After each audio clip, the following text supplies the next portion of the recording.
মুখে মুখে শুধু একটাই নাম থাকবে, এই এলাকার নাম কলাতলির মোড়। আমরা কক্সবাজার কমিউনিটি অ্যালায়েন্সের পক্ষ থেকে, কক্সবাজার কমিউনিটি অ্যালায়েন্স হচ্ছে সারা দেশ এবং বিদেশে আমাদের কক্সবাজারের বাসিন্দা বিভিন্ন পেশাজীবীদের একটি সংগঠন।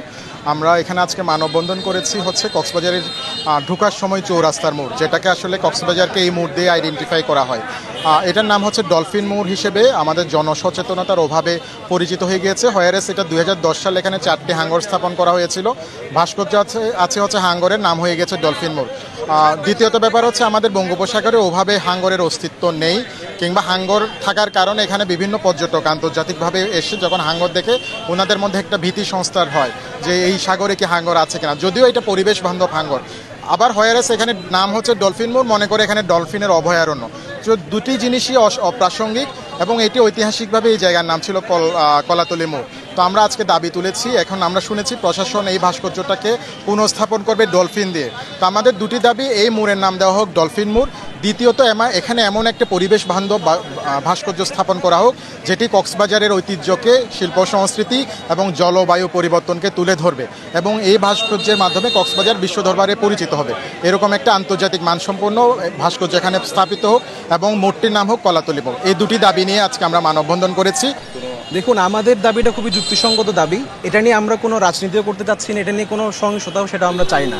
আমরা যারা কক্সবাজার, যারা ঢাকায় আমরা যারা কাজ করে খাই, জীবিকা অর্জন করে খাই, যাদের চিন্তা আসলে কক্সবাজার, যাদের চিন্তন মনন চিন্তা সবসময় থাকে, তারা চাচ্ছি কক্সবাজারের একটি বিষয় নিয়ে আমরা যাতে কথা বলি। আমরা বিভিন্ন সময় বিভিন্ন ধরনের কর্মসূচি, সমাজ কল্যাণমূলক কর্মসূচি করে থাকি।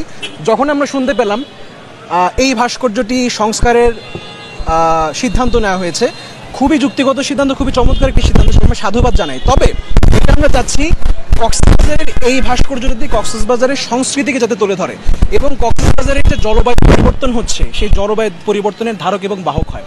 আপনারা জানেন প্রত্যেকটি এলাকার এক একটি চত্বর নামে কিন্তু এলাকাটি চিহ্নিত হয়ে থাকে, তাকে চেনা জানা হয়ে থাকে।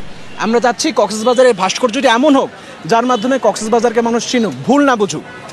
এটা অবশ্যই একটা চমৎকার একটি সিদ্ধান্ত। বর্তমান সরকার জনগণের দাবি দাওয়াকে নিয়ে তারা কাজ করে যাচ্ছে, সেই হিসেবে জনপ্রশাসন হিসেবে আমরা চাবো জনগণের দাবি যাতে জনপ্রশাসন সেটা শুনে থাকে।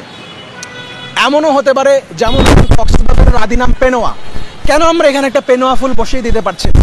কক্সবাজারের শুটকি পল্লী আছে, কক্সবাজারের জেলে পল্লী আছে, কক্সবাজারের সমুদ্র সৈকত আছে, কক্সবাজারের বিশাল মেরিন ড্রাইভ আছে। এগুলোর সংমিশ্রণে কি আমাদের একটি ভাস্কর্য হতে পারে না? সকলের মতামত নিয়ে যাতে ভাস্কর্যটা করা হয় এবং এই ভাস্কর্যটা যাতে কক্সবাজারের প্রতীক হয়। পরবর্তী কর্মসূচি হিসেবে অবশ্যই অনেকটা স্মারকলিপি দিতে যাবো, এটাই থাকবে আমাদের, এবং সবকিছু শান্তিপূর্ণভাবেই হবে।